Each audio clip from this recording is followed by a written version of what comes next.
Hello, everybody. Hi, I am Queen D, and this is Queen Court's Conversation. Happy New Year, everyone. I'm so excited about this year because we get a chance to do it again. We get a chance to do it better than ever.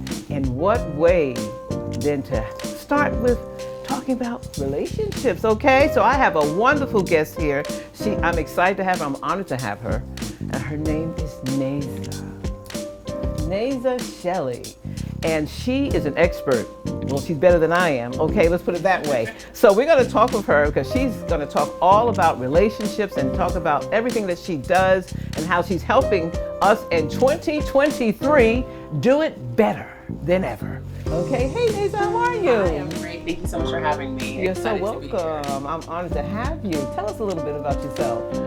My name is Nazas Shelley. I am the founder and CEO of CarpeDM. I'm an attorney turned entrepreneur, and my passion is helping people find love and connecting mainly through innovative technology, but also just in general and in person. I love to be a connector of people.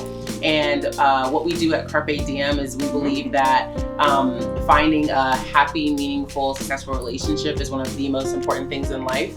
And that unfortunately Black women, we find that it's hardest for us to find those meaningful relationships. So we focus on how do we help Black women find love, and we do that by pairing personal matchmakers with a proprietary algorithm, and then we vet our community and we pair them for dates. And so it's my passion, and it's why I love to do it.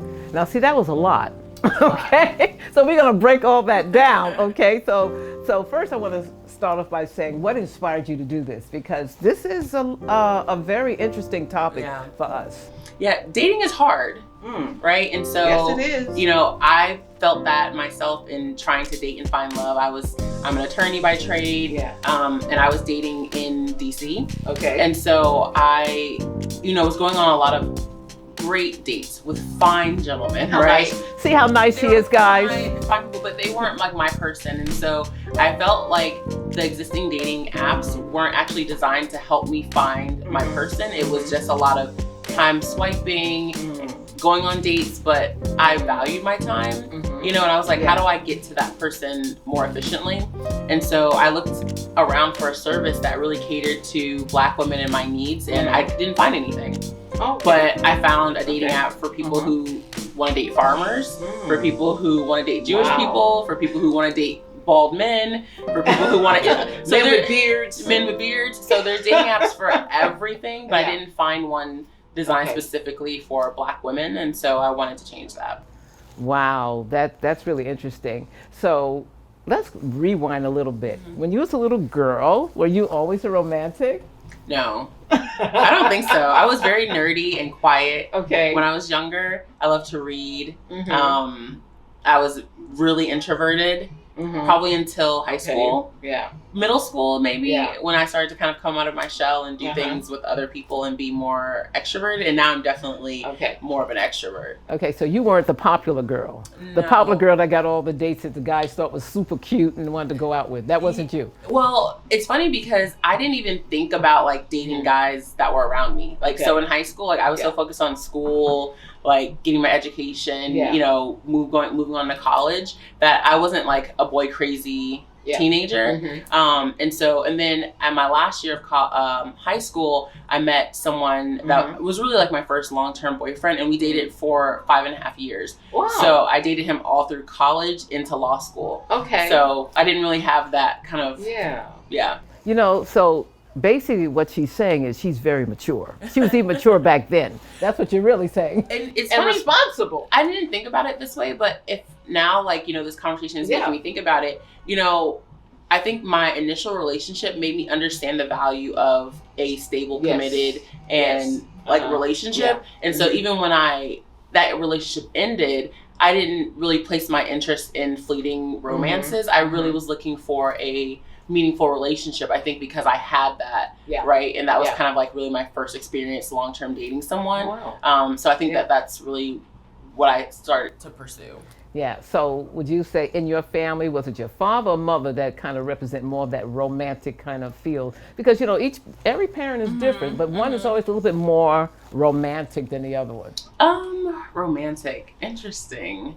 More loving, giving, like that shows more affection. Right. I think that my mom is affectionate, but I think my dad is actually more affectionate. Okay. Yeah, probably. Okay. Yeah. Okay, so you kind of got some of that from him. Did he give your mom flowers or anything on Valentine's Day and candy? So my parents are divorced, but my mom remarried, and she's been married for like 25 years now to my stepfather. That's a success. Yeah, very successful. And my stepfather is the type of gentleman that, he gave me and my sister Valentine's Day gifts. Right, like he gives my mom presents and flowers and all of that stuff. So it was a good role model for how the relationship dynamic should be between. Absolutely. When you think about it, that's a blessing because most people don't have that kind of success story with step parents. So for him to be such a great role model is wonderful because basically what you're saying is that he was treating your mother like a queen, okay? This is all about being treated like a queen. Yeah, I definitely think that my mom instilled in us the value of having someone that appreciates you in your partnership because my mom is like a boss, right? And so you have to be with someone that understands that and also values that. So would you consider yourself like a boss lady? It's so funny. I guess I'm a CEO of my company, right? So in many respects, yes, but I think of my people that worked with me as like my team members, right? So I'm maybe like I take a lot of responsibility for decision making, and I feel like the buck stops with me. But I feel like business is collaboration. Yeah. So do you think when you went to law school that had something to do with your being such a responsible, stable person and looking at relationships different from the average person? Because when you're studying to be a lawyer, you're looking at the pros and cons, and it's a little different for the average person.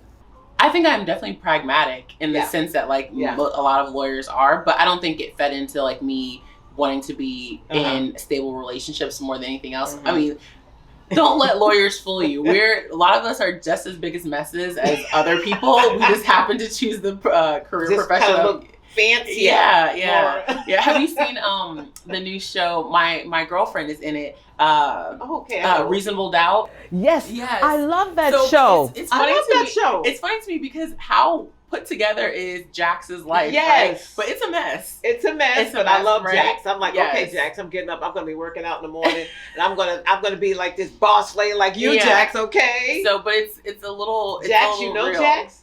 I don't know Jax, her best friend. Her name is Tiffany.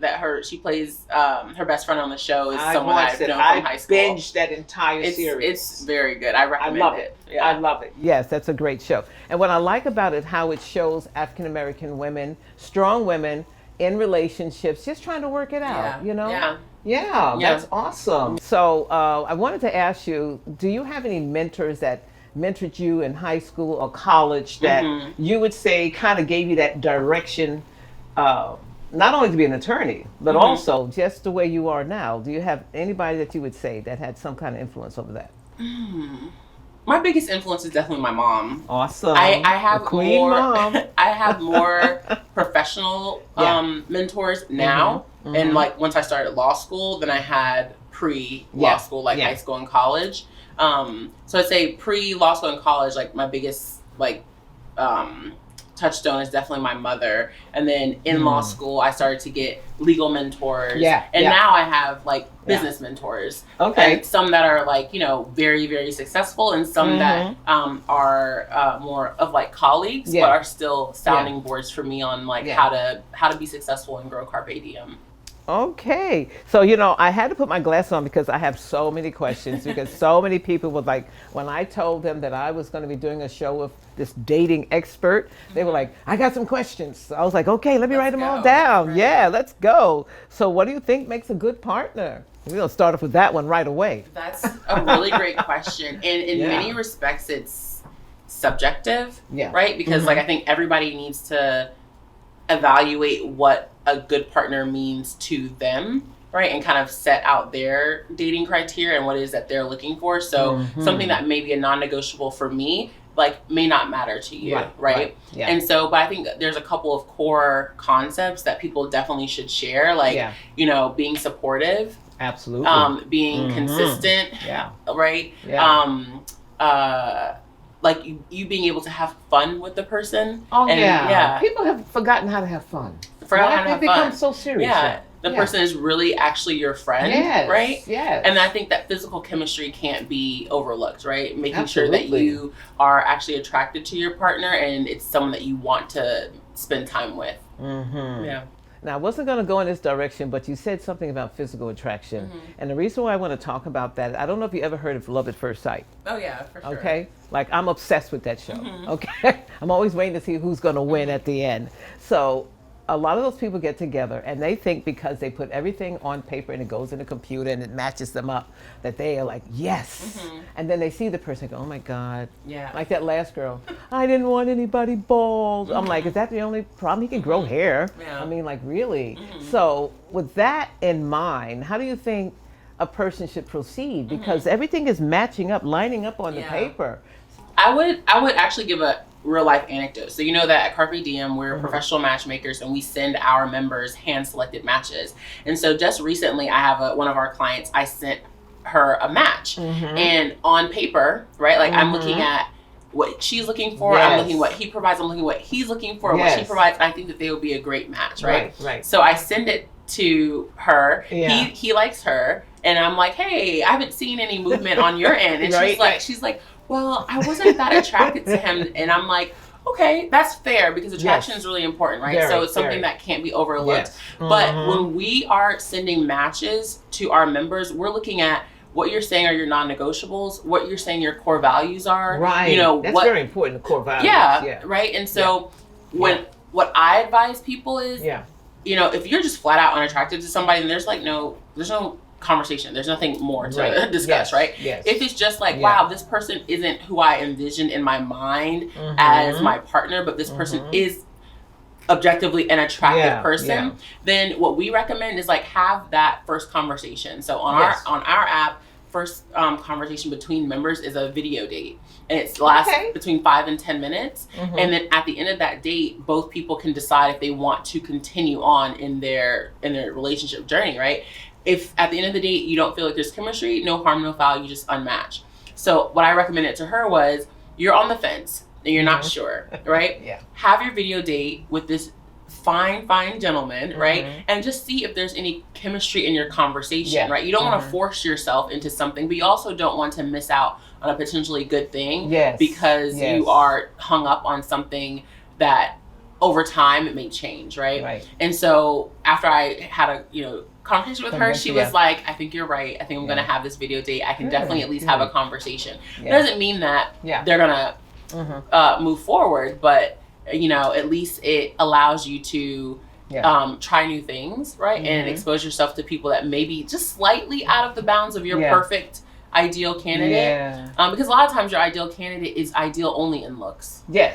And that's the unfortunate part that people miss, right? So you'll be laying up next to somebody fantastic, but you guys don't have core values, not going in the right direction. You're not going to end up getting married, right? Like this person actually doesn't want kids. This person actually has horrible credit, no income. Like all these things that we're taking into consideration before we send you a match. Okay, so these questions are not working for me. I'm just going to ask what I want to.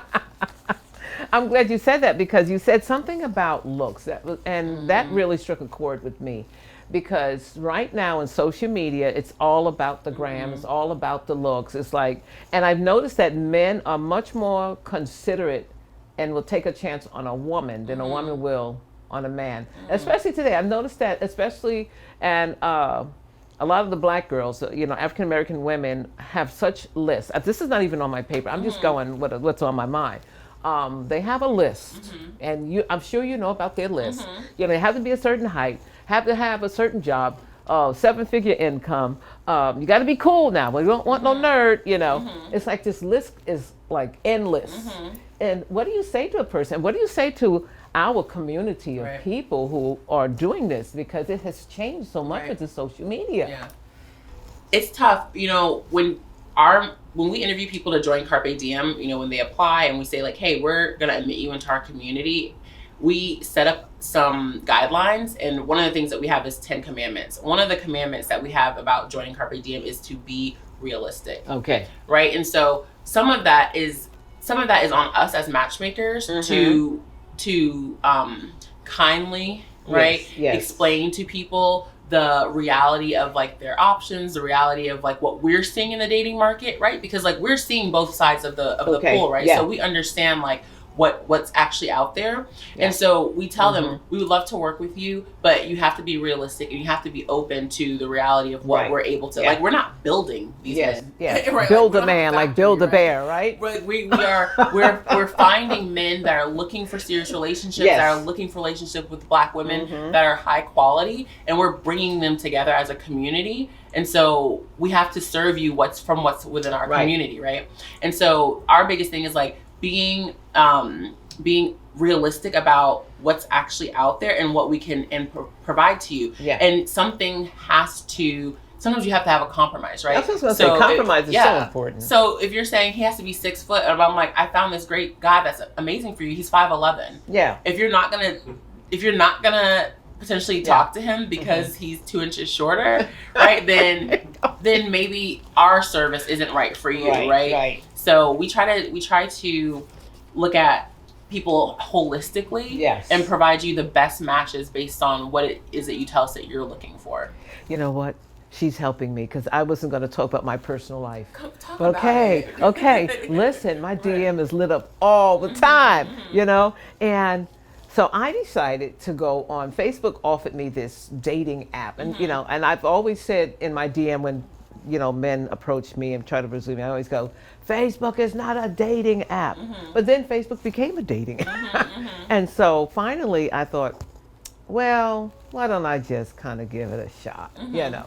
So they show me the pictures of the guys, and the whole time this is me. I look at the picture, just go, oh my God, no, this is what I do, you know? You know?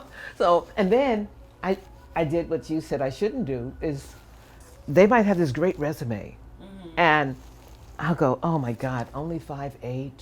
Next, oh, that one is 6 feet. Oh, 6 feet and up is good. Next, you know, I might, like you said, 5'11", I might kind of like, oh, that was my father's height. Okay, you know. So even I was doing that without even realizing I was doing that. And a lot of them, like I said, a lot of them have some good resumes. But I was like, no, too short. I wear heels. You know, and I should be more mature than that. But unfortunately, this is what happens when you start looking at pictures and you start surfing through, you know, and that's the hard thing. Because if we could get past that whole idea in our mind about just the height, the weight, the looks, you know, we do, of course, like you said, we have to be attracted to each other, you know, but a lot of times it's those little small things that get in the way. The tough thing is like, the reality is there's only so many men that are over 6 foot, right? Then from that pool, there are only so many of those men that make $75K or more, right? And if you're in the 100Ks, like, then you're even smaller. Then there are only so many of those men that are single, that are already single, right? And then there are only so many of those men that want to date or like want to that are dating women, right? Because some of them are want to talk about that. Homosexual. Then there's only so many of that little. So by the time you've added all these restrictions, and it's only a few, right? Like you only have to add about 5 qualifications before you're to a pool of about, you know, 1,500 men, right? And then they have to want you, right?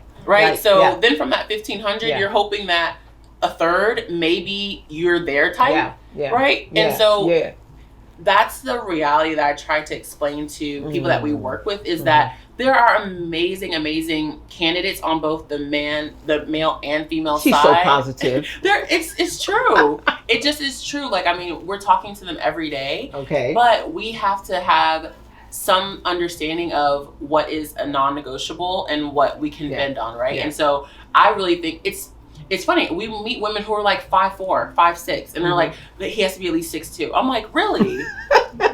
Really? I'm 5'10" and a half, and I'll date someone who's at least 5'9", right? Like, that's shorter than me. I've dated someone who's 5'8", right? Like, I would prefer someone who's 6'4", right? So I can wear my 4-inch heels and all of that. But that's only because she's a model height, and the world accept model heights. You know what I mean? It's actually harder. I think it's harder to date as a woman that's tall, right? Because we definitely want someone that's at least, you know, our height or taller, right? And so that's why I try to explain to women, when you're shorter, I'm like, have some flexibility, right? You're 5'4", but the guy that you date has to be 6 foot. Like, it doesn't compute in my mind. No. But I ultimately tell women, we all have one life to live, right? Yes, we have to. And everybody deserves to find what it is that they're looking for. So do not let me stop you, right, from pursuing your dream person.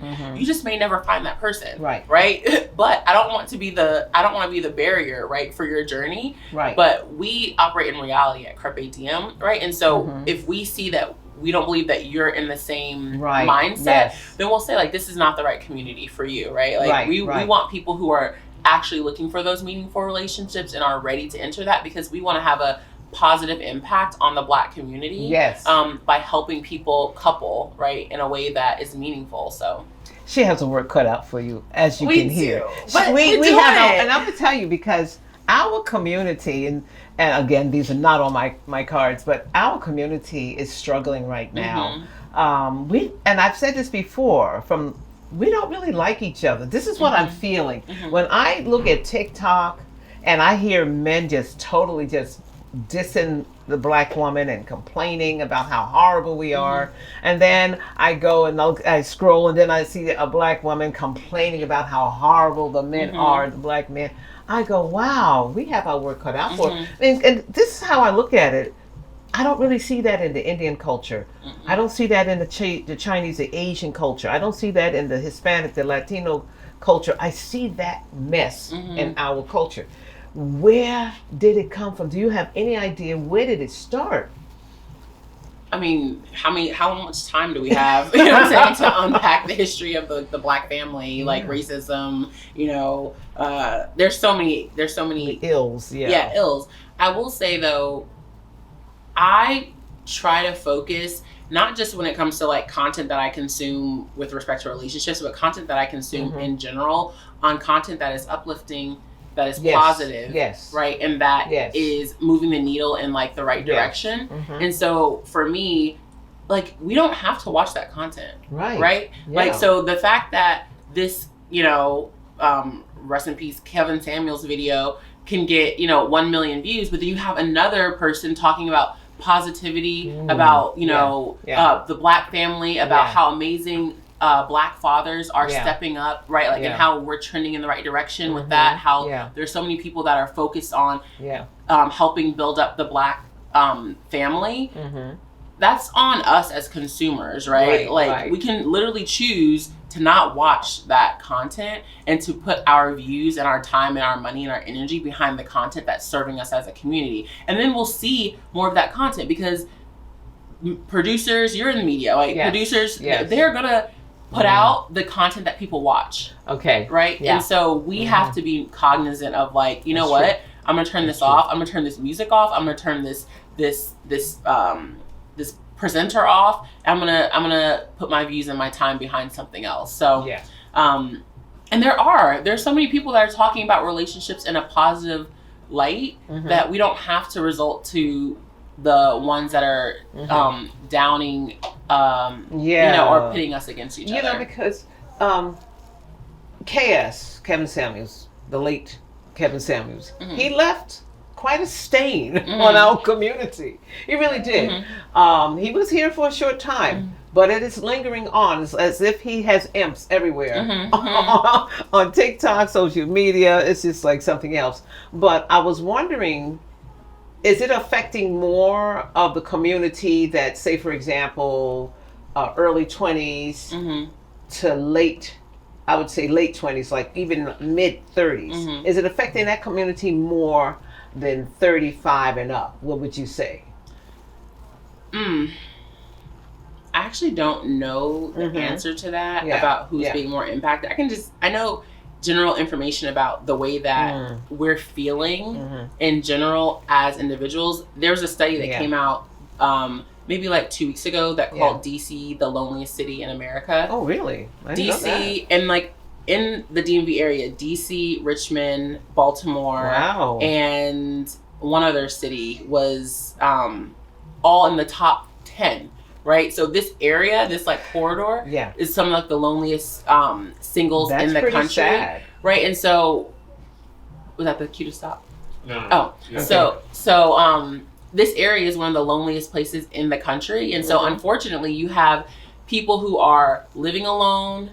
They are isolated because of the pandemic. They're consuming this content that isn't great, right? And so I feel like there's a compounding effect. I think that we all kind of need to focus more on community. Like, how do we get each other get together, right? Get back together in a positive way. Yeah. That is so important, and what you're doing is just wonderful because we need that right now. Like you said, the pandemic didn't help.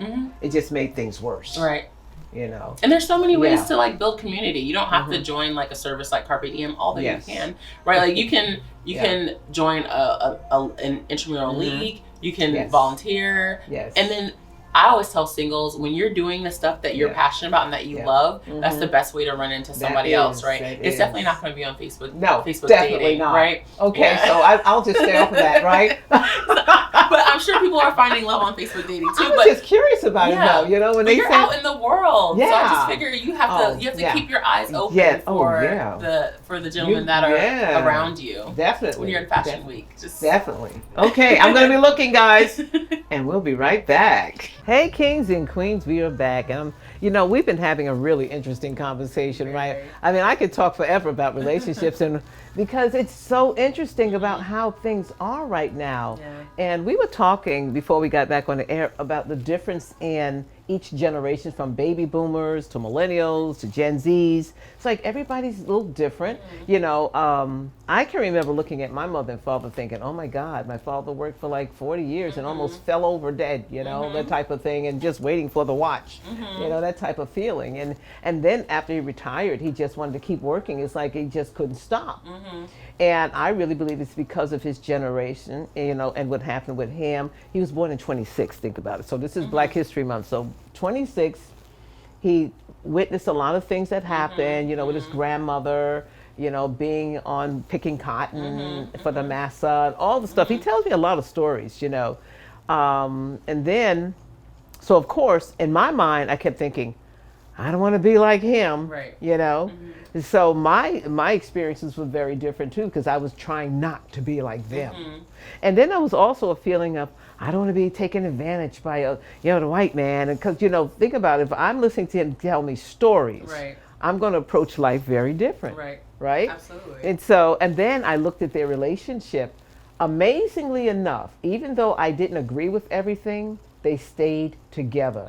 It was almost as if it was you and I against the world. And we have to stay together. We're Black people. We've been through civil rights. We've been through slavery. We've been through this. My parents went through slavery, and then we had to work hard. And so it was almost as if they felt they needed to be together. And I guess, with Martin Luther King being such an influence on their lives, that's why they stayed. I really believe that's why a lot of Black people stayed together, even if they knew bad things.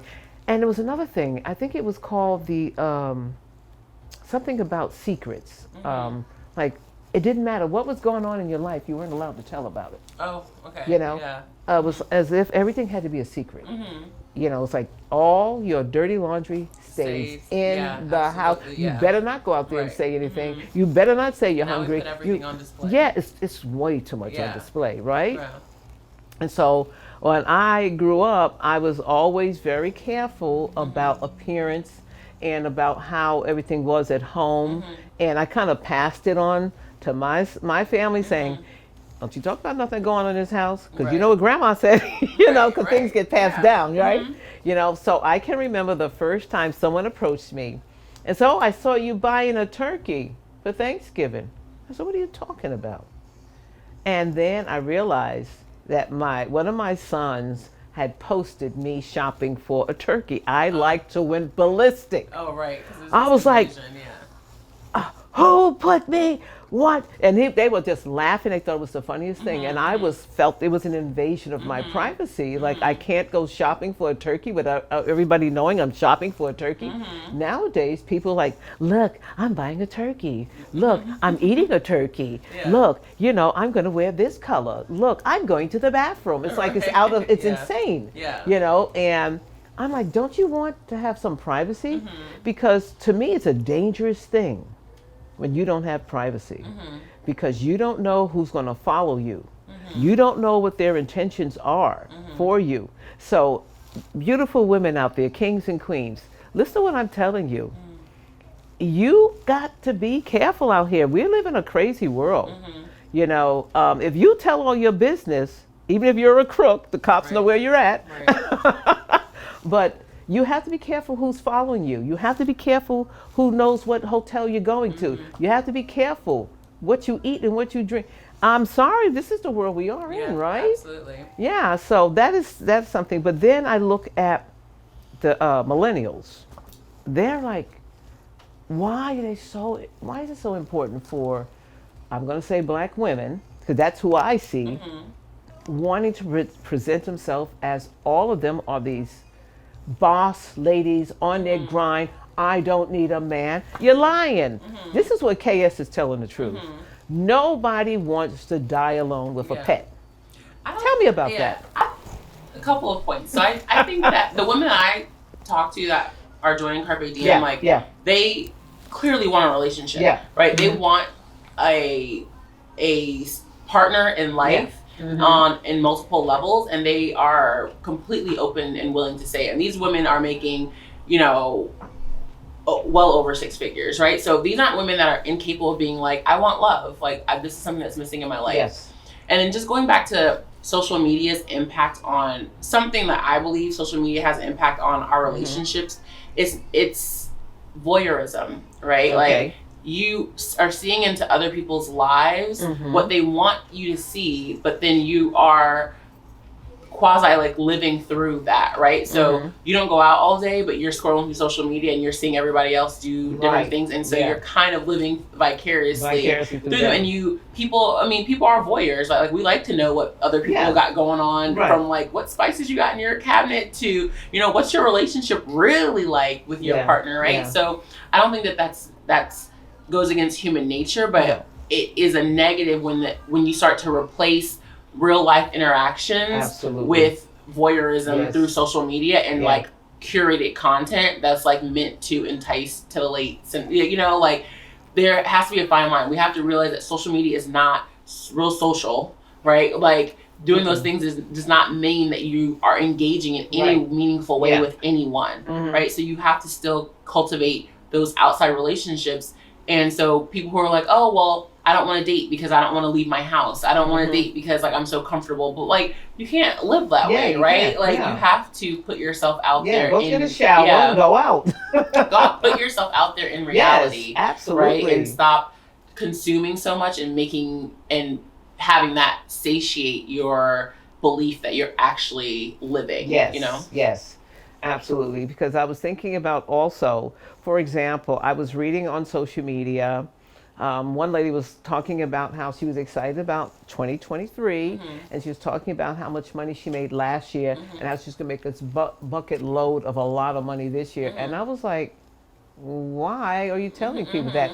Just go do it. Right, Just go do it. Because now what you have done is you put a target on your back. This is how I look at it. Now everybody's going to watch to see if you're going to fail. There might be some people come along to help you fail. You don't know if it's a friend of me. And also, to me, is if you're going to say that, are you doing it to impress other people? Because this is some of the complaints that African American men have said that I've heard. They are saying that a lot of black women just want to show off on social media. They and a lot of them say, I don't need a man. But yet and still they want to entice them with soft porn. How do you feel about that?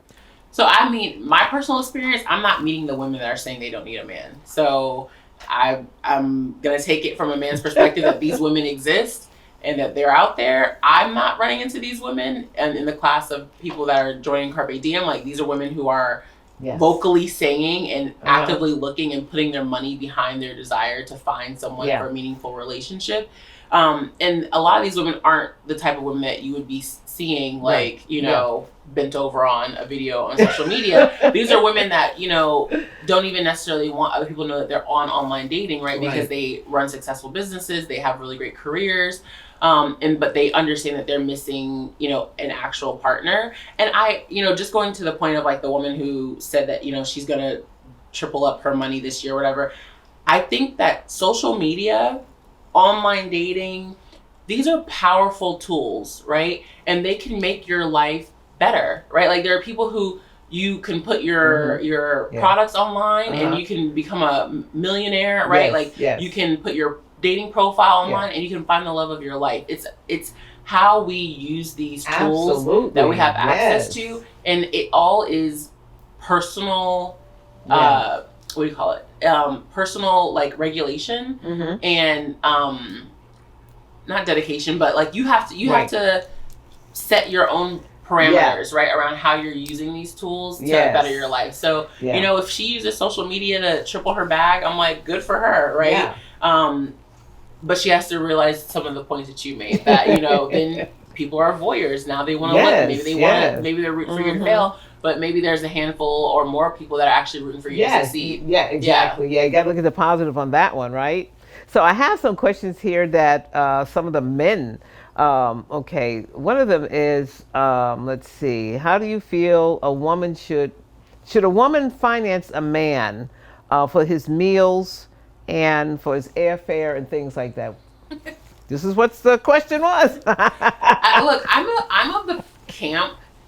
I'm in the camp that what you decide to do in your relationship should be determined between you and your partner, right? And so I believe that we should take societal pressures, expectations out of our personal relationships, and we should focus on an agreement that we have with our partner on how we're gonna behave.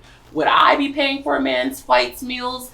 No, but that's just me personally, right? If you're a woman and you're making, you know, we have women that I know are making $300,000, $500,000 a year. And if your major thing that you want is a companion that's going to be traveling with you, right? Because you want the person to be there with you all the time. When men do this, we don't get up in arms. When men have a woman that travels with them and is, you know, is their companion in life, and, you know, we don't like bat an eye, right? And so if that's the relationship that you have with the other person, then I think that it's fine. And if that guy is like, hey, I'm looking for a sugar mama and that's what I'm looking for, and I still love you and respect you, but that's what I want, then, you know, I'm like, what's good for the goose is good for the gander. If you're happy, if you like it, I love it, you know?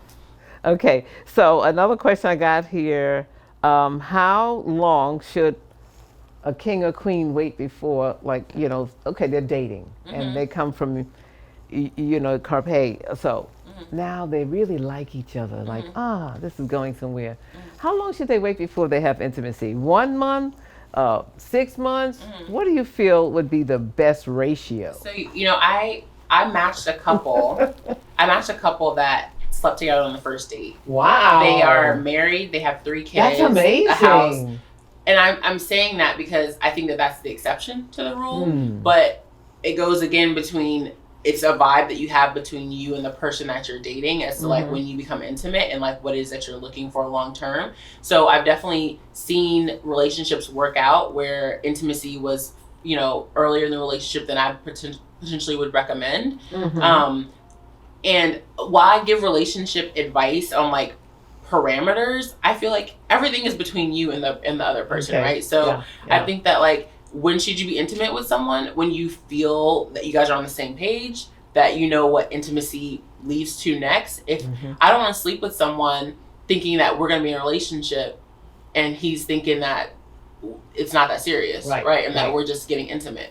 And so if I haven't had that conversation and understanding with him, then I probably shouldn't be sleeping with him, right? So, because you're then setting yourself up for failure. If you guys are having an amazing first date and you guys have that conversation, he's like, no, like, I think, like, okay, then that's on you for a decision. I think typically though, it takes time to build to those levels of communication and for you to, and then I also think that you should look for signs that indicate that that person is actually going to be in it for what it is that you're looking for. So you should look for, is he being consistent? Is he following up with me? Is she, you know, reciprocating my interests, right? Like, men and women both have to look for those signs and also have the conversations about, what does intimacy mean to you? Does it mean nothing to you? Because it means something to me.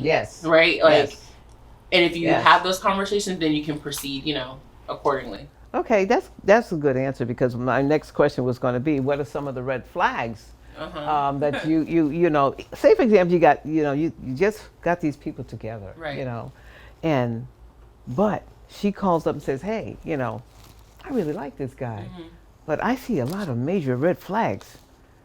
What's some of the red flags that she should be looking for, and how should she handle that? Because everything was perfect on paper.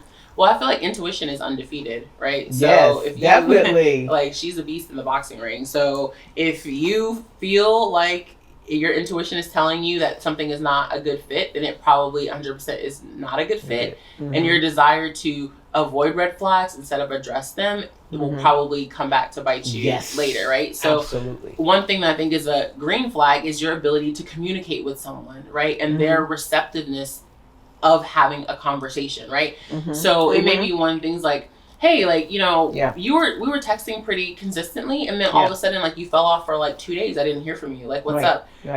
If you can have that conversation, the response may be like, oh, you know what? Like, I just got super busy, and like texting's not like a big medium for me. Like, I prefer to have a conversation, but I didn't want to press you because I don't know if you like to have phone calls. People get their wires crossed, right? And so I think that you have to be direct about red flags, and let people, you know, have their ability to have an explanation. And if you can move forward and that red flag turns to yellow, then turns to green, then fantastic. But if that red flag stays red and you decide to proceed in a relationship, then that's on you, right? Or if you see the red flag and you're just like, I don't see it, I'm going to avoid it, I'm going to ignore it. Walking with your eyes wide. Right, then that's also on you, right? So I like that terminology. You said green flags and yellow flags. I never heard that before, so I'm going to keep that in mind. Because, you know, that's good to know, green flags. But you made a point. I am terrible at texting back. That is one of my faults. And a lot of times men get it wrong. They think that I'm just not interested. But what it is just that I don't like texting all day. I am definitely a communicator. I would like a phone call. I have actually did a TikTok, everyone saying, I will not be your text buddy. Don't keep texting me. Call me. Why is it that in today's world, a lot of people don't want to have that verbal conversation on phones? They just, texting can be misconstrued so many different ways. You know, you can say, I love you. I love you. There's so many ways. And people take it all differently. What do you think is missing? Yeah, that's actually why we have a patented video matching process in CarpeDM, where we require our members to video date before they can ever text each other. It's because we believe that there's so many wires can get crossed when you're relying on texting as a primary or first way to communicate with someone. But I think that that's a conversation to be had with someone that you are trying to get to know. Like, hey, and it doesn't have to be a big deal. Hey, you know what? Like, I actually love to talk on the phone. Like, how do you feel about talking on the phone? Right? Like, you know, I'm not a really big texter. I'm not great at being responsive, but I definitely will follow up with you by like the end of the day. Or, you know, I really use texting as planning. Like, my co-founder, she's like, she likes to text to plan. So it's kind of like, if I'm going back and forth with you, then it's because like we're saying, you know, we're meeting at this place and this time and this location. And texting is used as a form to get to that in-person meeting, right? Versus I'm asking you about growing up in your childhood and like what's your favorite movie? Like, these questions, right, can be better expressed and discussed over a phone conversation. Or you can say, you know what, I'm really excited to tell you about that. When we meet up next time, remind me that I'm going to tell you about my favorite movie, because like, you know, it's better in person, right? And so I think that you can guide people. You can be direct, and you can also guide people into behavior that you find is appropriate, right, for dating you. Awesome. Okay, so now I know how to handle that. I have one of my assistants over here that wanted to ask you a question. Clay, come on in here and ask a question. From a distance. Okay. So, Naza, I love the work that you do. I think it's definitely groundbreaking and it's much needed, not just for our communities, just generally abroad. Mm-hmm. I would just say, just in respect to just with communications as you were just dialoguing with Queen D about, do you feel or do you have data, empirical or statistical, that suggests that people just ghost way too much these days without any type of notification or anything of that nature? Do you feel that there's just too much ghosting going on? I don't have any data on like how many people ghost. I know it's a lot, right? Like, I mean, a lot of conversations end in one person just literally falling off. And ghosting can happen at many different stages. It can happen at the texting stage in a dating app. It can happen after you've had a first date, right? And like you just are not feeling it. Some people ghost well into a relationship. Like you have a full-blown relationship with this person and you just completely fall off. I think it's a lack of desire to have confrontation. Like people are confrontation avoidant.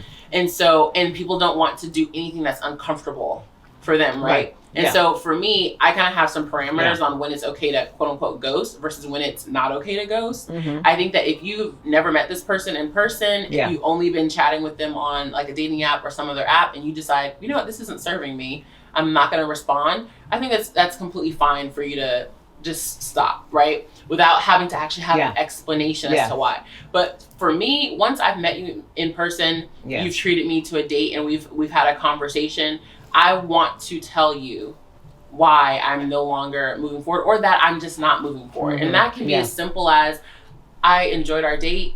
I find you very pleasant. I think that you're attractive, but I'm really not feeling the vibe of like a relationship. I don't want to pursue this any further. I hope that that's okay with you, right? Yeah. And 9 times out of 10 is 100% okay with the person, and they're super grateful just for you being direct and not having them continue to pursue you, right? Or you breadcrumbing them, right, to it being a ghosting thing. I believe if you've been intimate with someone, you need to offer them a conversation, right? And that means that I'm not telling you that I don't want to continue over a text message. I'm calling you, I'm seeing you in person, and I'm saying, hey, you're like this, you know, I don't want to pursue this relationship anymore. I'm available if you'd like to talk about it, right? And that means opening yourself up for an uncomfortable conversation for why, right? If someone cares to know why. And that provides for a clean ending to relationships. If someone really cares and they want to understand why, you can share that with them. And then you guys can kind of both move on. I think that there's a lot of residual, like, bag emotions when people just ghost and like there's no explanation. That's serious. And we get over it, right? But there's still that like, well, what happened there? What happened? And for us, we think it's important for you to understand what happened. What happened? Because it could be something that you can change. That way you can close the door too. Exactly. You know, it's like, let's put an end to this. Yeah, absolutely. So I wanted to ask, what are some of the components missing from today's relationships? Because there's a lot of stuff going on that it's just not working out. I don't understand what's going on. I think that today's relationships, people need to reevaluate like what an appropriate relationship dynamic is. Right? And so we are operating on relationships from 20, 40, 50 years ago and those dynamics instead of realizing like this is the modern landscape. This is what women are doing today. This is what men are doing today. And if our key goal is to couple and to procreate and to have meaningful relationships and to build generational wealth, we have to figure it out, right? And so we have to come together and say like, this is the landscape, right? Like, you're doing XYZ, I'm doing ABC, and we still need to come together and form a relationship, and we have to figure out how do we do that amongst each other. And I'll just give you a concrete example. There's a lot of people who are traditional, right? Traditional in the sense of, you know, as a woman, I want the man to pay for the date. As a man, I want a home cooked meal when I get home, and I want my wife to cook and clean. But in the landscape that we have now, right, we don't have the same dynamic between wife and husband that we had 50 and 60 years ago. So it can't necessarily be that same relationship that our parents, our grandparents had. And we have to have that conversation of, hey, you're working 8 hours a day, I'm working 8 hours a day. We're both putting in money towards the finances. Yes. When we come home, I need you to help me. Yes. Right? Like I got the Gotta have that communication. You have to have that communication, and you have to have. I think that people feel like if I have to do it all on my own, then I can just stay on my own. Yeah. Right? Like. Absolutely. I can do bad all by myself. I can do it good all by myself if you're not going to help me. Right. But we have to have. We have to be able to compromise. Yeah. Do you feel that today's, I guess it's the Gen Z, no, Millennials. Do you feel like they want to compromise? Really? I think I'm in the millennial camp, and I think so. You think so? Yeah. Yeah. The reason why I say that is because it seems to be such a hard thing for millennials to date right now, you know, and I was just wondering why is such a difference between millennials and the Gen Z and whatever one comes out, the early 20s, if that's correct, you know. I guess to me, when the people who are serious about relationships, finding a partner, understand that a marriage or a partnership is not a fairy tale and it's work. Yes, like it's a lot the of people work. who have actually grasped this concept but understand the value and importance of it, like are ready to do the work, right? I think that there's so much noise from the peanut gallery, right? From the peanut gallery, who aren't even capable or in the zone of ready to do the work anyway, right? And they're kind of messing it up for everybody else. So to me, I'm kind of like, you want to have a conversation about women should be traditional, but you can't support yourself, right? Let alone support another woman to have her be traditional. Same thing with a woman. You want a conversation about a man taking care of all the bills, but you don't know how to cook, right? And you can't throw a meal together. You're so dead on with that. Yeah. These two people who are being vocal and loud need to be quiet, and the men who have the capability of providing, and the women who have the capability of creating that feminine home and that retreat for their husbands, those are the people that we need to be talking to, because those men are not arguing with women about paying for a first date. Those women aren't arguing with women about, helping out in the household and, splitting finances. And those women aren't arguing with men about cooking a home cooked meal and doing wifely duties and being supportive and being the rock for their husband. And those are the type of people the community needs to be listening to. Not anyone that has a cell phone and can post a video online. Absolutely. Kalima, you're in that generation that we were talking about. Do you have a question? I mean, you two are dating and, Yes, you guys still in college, so hey, tell us about what any questions for Naza? I do have a question. One of my big questions is communication. I know it's one thing to say what you feel, but if the other person isn't getting a full understanding or hearing where you're coming from, how do you work on that? Because I feel like effective communication is definitely the key. People say communication, but I can say it 10 times and it's still not clear. Right. Yeah. So I would say it's not even outside of my relationships, the relationship that's helped me to understand communication the best is the one with my business partner, right? Because we work together, we have a common goal, and we want our company to succeed, and we get into it about how to make that happen. And if you apply that to a relationship, right, you guys have a common goal, you want your relationship to succeed, and the things that you're doing like are designed to help the relationship succeed. So first realizing that you're not opposites, you're on the same team, right? And then coming to the conversation, and literally when I have tough conversations with my business partner, I always start with, I love you as a person, you're my friend, right? And no matter what, at the end of the day, I want us to be friends. And if you apply that to a relationship, when you have to have a tough conversation and you're saying, I love you and you love me, so let's get that out of the way. That's not a question, right? And we have to come together and hear each other in order to move forward, because this relationship we don't want it to work, it's going to work, right? If we hear each other out, right? And so I think that one thing that's super helpful for me is actually scheduling time to have those tough conversations. So even if it's just like once a week, you're like, hey, on Wednesday morning or Saturday morning, we're gonna go on our morning walk.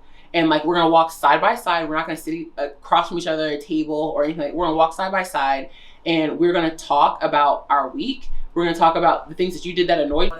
I didn't want to bring up. I need to think about it.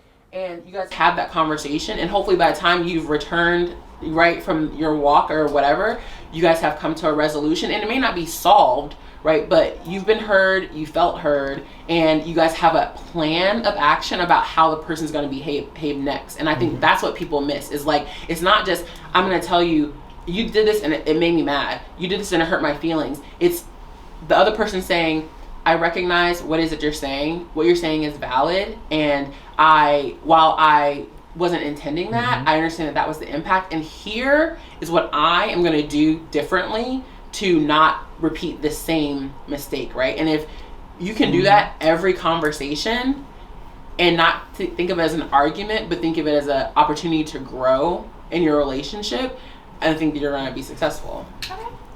Well, thank you. You got some great gems there. I got questions for days. Okay. And we are back. Welcome to Queen's Court Conversation. I'm just having a wonderful time with you, Nazas. Thank you so much. Awesome. I'm having a ball. And guess what? I'm still learning. And that's the whole thing. You never get enough information. It's because things keep changing, right? And here we are with two Gen Zs. And I think you're on the cuff. I'm like Gen Y. Okay. And things continue to change and evolve, but we still have patterns of traditions from our parents and our grandparents. So Chris, give us a question that you had for Nathan. So my question to you all was, what should the responsibilities be? Growing up in a household where you're used to seeing certain standards, from your parents. How should you, incorporate that within your current relationships or moving forward?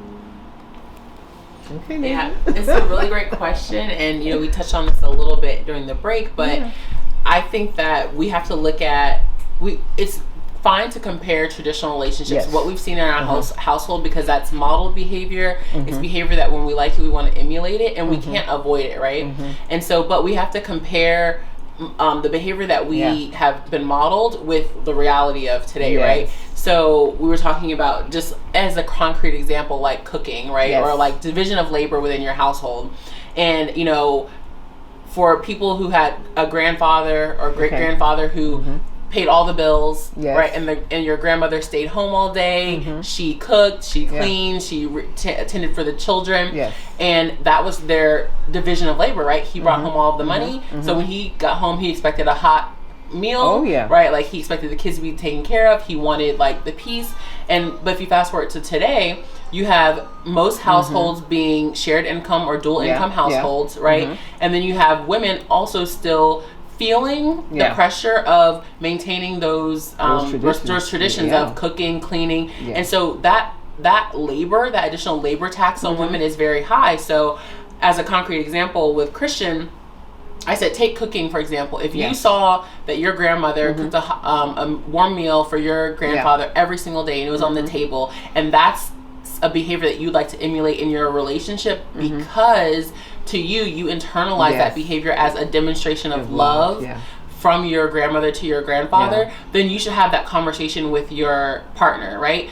When I grew up in my house, my grandmother cooked for my granddad every day, and I love that, and I see that as an act of love, and I would love for my partner to cook for me similarly, right? And then in modern relationship, understand that your partner may say, I completely understand that, and I'm willing and capable of doing this for you, and I will. But now let's have a conversation about the after, right? So then what happens after the meal, right? Does she have to clean?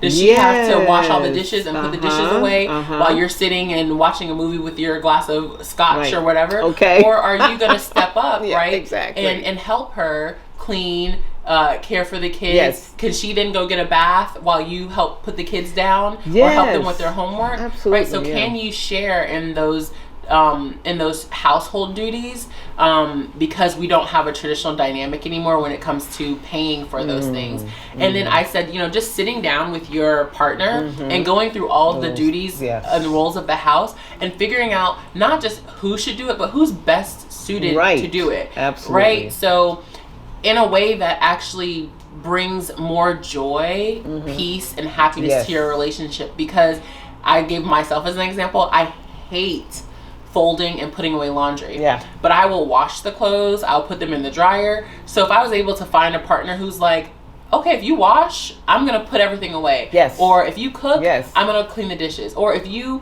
do the kids' homework, I'm gonna put them in the bath, and then we can put them in bed Yes. together. Right? It's finding those relationships yes. and talking those through. Yeah, it's a give and take. Right, it's a give and take, because you don't want your partner spending time doing something that they actually hate, that may Yeah. actually bring them anxiety. If it doesn't bother you to do it, Right. then why wouldn't you do it, right? Yes. And let them do something else that they may find joy in, Yes. or that that they're willing to do without having so much anxiety around it. So Right. I think this makes the household in and of itself happier. Yeah, I agree. Because some of the things that I can remember when I was married, this is going back, I can remember when we were in our 20s and we would both come home tired. And he would go, ooh, what you got to eat? And I would say, I don't know. We were both together, remember? Right. There was nobody in the house cooking Right, for right. us, you know, those type of conversations, you know, like you expected the food to be there, but we were both together. We both came home together. Right. So there's nothing cooked, Right. you know. And so what we started doing was once a month, we would have a list of things that we wanted to discuss, like, and talk about it, because like you said, we need to have those conversations. Now, I want to talk about, we talked about tradition, but let's talk about culture. My ex was Caribbean, so he wanted all his meals cooked, and I remember his mother wanting me to wash his suits and dry them, and all these things. She had a list of stuff for me to do. My mother-in-law, Right. and I was trying to do it because I didn't know any better. Until Right. one day, I was so tired of washing his suits back then and ironing. They were like polyester back then, and all these shirts and things. I was so tired, and I had a baby, and I looked at him and I said, it's time for you to go to the cleaners. Right. Yeah. Take all these suits and shirts to the cleaners. And that really did help, because after that, from that day on, he never asked me to do his shirts. And, you know, because we realized that that was his family's tradition and this is our tradition. So my question is, do you think that Latinos, Indians, you know, African Americans, we all come from different cultural backgrounds. Do you feel that the traditions and expectations are different? Because I have noticed that the Latinos' traditions are very different from African American traditions. And how does that work? Now, another question, this is a loaded question. Do you get different ethnic groups coming in, and what are their expectations? Because, you know, you're coming from an African American, it might even not even be African, it might be African Caribbean, or it might be African, we don't know. Right. You know, so how do you handle that?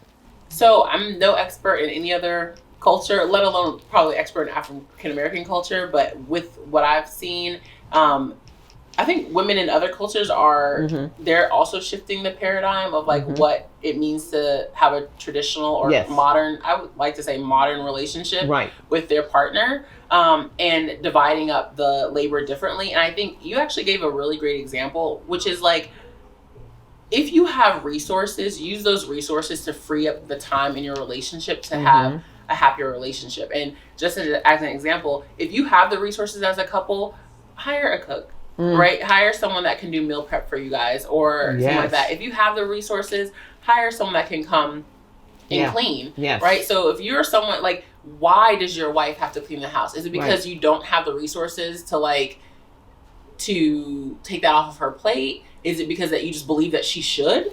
Like you think that she should go make make half the money and then come home and also clean because that's what makes it feminine? I don't agree with that, right? So in my mind, I'm like, how do we like, and people with money know how to do this, right? Yes. People with money know how to exchange money for time. Right. And time is more valuable, right, than the money ultimately. And so if you have the capability of, you know, taking the stuff to the dry cleaner so that your wife doesn't have to scrub your suits. And I end up getting, like you said, I end up getting someone to come and clean the house too. I was like, oh, let me get that house cleaner too while I'm at it. Yeah. And so that helps. And I understand that there's put it in the difference budget, like, right? Yeah, even if you're not rich, put it in the budget. And it may not be everything. You may not have a cook, a cleaning person, Yes. and all that stuff, but maybe you pick one thing where it's like, 3 times a week, like Right. we have somebody that comes and that cooks for us or something like that, it's probably not as expensive as you think it is, and the time and energy and the happiness that it may bring to your relationship is probably well worth the energy and the effort. Absolutely. So I always tell people, think about how you can exchange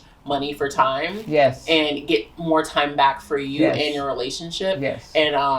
And if you're able to do that, it's a blessing. I don't remember the second part of your people who are joining our community if they're of other ethnicities. Well, CarpeDM is a community meant for people that want to date Black women, and so we do have we're ethnicity and sexuality agnostic, so we also cater to lesbian, bisexual women who may be like white or a white man or brown, right? Like they may want to date a Black woman, right? So to the extent that people are interested in dating Black women, they're welcome to join our community. That's good to know. But we're not necessarily, matching white men and Asian women. That And so do you have a target audience for age? For example, someone 60 wanting someone 25, or you just, whoever it is what it is type of thing.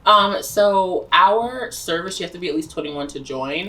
And most of our users are between, around marrying age, between 28 and 45 years old. When it comes to your preferences of age preference, that we consider as a preference, right? Not as a hard and fast requirement. So if you say, hey, I'm looking for someone who is, I'm 36. I'm looking for someone who's between 34 and 46. Right. I may find a great candidate for you and be like, well, he's 33. Right. Or I may find an amazing candidate and say he's 46. Right. So he may be a year out of your zone. But I could still present the person to you. And you can say no. You can pass on that person or something like that. But it's not going to be, I'm 60 and I'm looking for a 20-year-old, and we're like, yes, we think that that's an excellent relationship dynamic. Wow, we really got a lot of great information. So my last question is, do you have any gems that you want to drop to all these single people? And do you do second time arounds? Because there's a lot of people who are re-entering the dating world who are not at that age where they're just going to get married and have children. So absolutely. We work with a lot of divorced singles, and I rejoice in working with them because they actually really understand the value of a relationship. They just didn't get it right the first time. Right. So they are very committed to finding someone because they understand the peace and joy it can bring to be coupled in a relationship. And so, yes, if you're divorced, we're happy to have you apply to join CarpeDM. And then you asked me gems. Women definitely understand that you should definitely take into account men that are divorced and or have kids, as long as they have a stable situation with the kids and the child's mother. I meet so many amazing guys that are divorced and they have kids that may be middle to teenage years of age, and they're really looking for a meaningful relationship. So we shouldn't necessarily count them out. And then another tip I would say is just remain positive, because positive energy output brings positive energy input, and all the negativity is not self-serving, and it doesn't help the situation for all of us either. We have to have a positive outlook on our ability to find love and couple with each other, no matter what medium you're using in order to do it. And then the last thing is, it's okay to get help. Right? So at CarpeDM, we give you a personal matchmaker. We pair that with our algorithm in the hopes of giving you the best of both worlds in order to find a meaningful relationship. And we get, sometimes we'll talk to people who are on the fence about joining, and they're like, well, I'm not desperate, or I don't need the help. And I'm like, do you say that when you engage with a personal trainer? Do you say that when you get a lot of people feel embarrassed, do you say maybe that there's something wrong with them, they can't date on their own or something? You don't say that when you're like, hey, I need a cleaning person. You don't say that when you need any other a personal assistant to help you get through your emails. You don't say that in any other respect, but you feel somehow less than if you actually say, you know what, I could use help finding love. And I actually think that it's a benefit to people because I think it is. We're so busy. Right? You're building an empire. Right? This person is working all the time. Why? Why would you want to be swiping on a dating app? Oh, no. Endlessly? You don't know who you're talking to. You don't know what their actual motivations are. When you can enlist someone whose sole job is to actually help you find someone that's compatible with you, if you have the means and the capability of doing it, then to me, people should really consider it because it's life-changing. Yes. So. Absolutely. That's some really good advice. And I thought about what you said. Yes, be careful with going on those dating, those Facebook type of things. I had a horrible thing. It taught me a lesson. I decided because you never know who you're going to get. Right. They pretend to be, they're an imposter. And then, you know, they start saying horrible things to you and making you feel bad, or they become a stalker. You got to change your number. It's just too much. Yeah. Go to someone reputable, like CarpeDM. Absolutely. She's the best. 100%. She's the best. 100% Yes. background check member base. That's so every right. single person in our community has passed a background check. So Yes. we know their identity. We know that they're not on a sex offender registry. We know that they don't have God. a history of domestic violence Yes. or fraud or anything like that. And so step one is, am I even talking to the person I think I'm talking Right. to? And Catfish. you know that on CarpeDM you absolutely are. Absolutely. And remember one thing, because we are, you know, going into the month, by the time you see this, it'll be like Valentine's. When you help your partner, then you have a better relationship and better intimacy. It's about love. Yes, it's about love, bringing love into the universe. Absolutely. Yes, thank you so much. Thank you. I'm honored to have her. We're going to have her back again because, you know, I'm sure this is going to be one of the most requested shows. Absolutely, because you can never stop learning about how to do it right. Yeah. You know, never. CarpeDM with Nazas Shelley. Okay. Thanks for having me. Thank you. Thank you. This is Queen Court's Conversation. I would appreciate if you like, subscribe, and share this with your friends. And let them know where they can find you. Yes. Yeah, we are Carpe, the letter D, the letter M, dating across all social media channels. And you can also connect with me, Nazas Shelley, at CarpeDM Boss on Instagram. Okay, now you better give her a call. She's the right one. Okay, thank you so much. Bye-bye.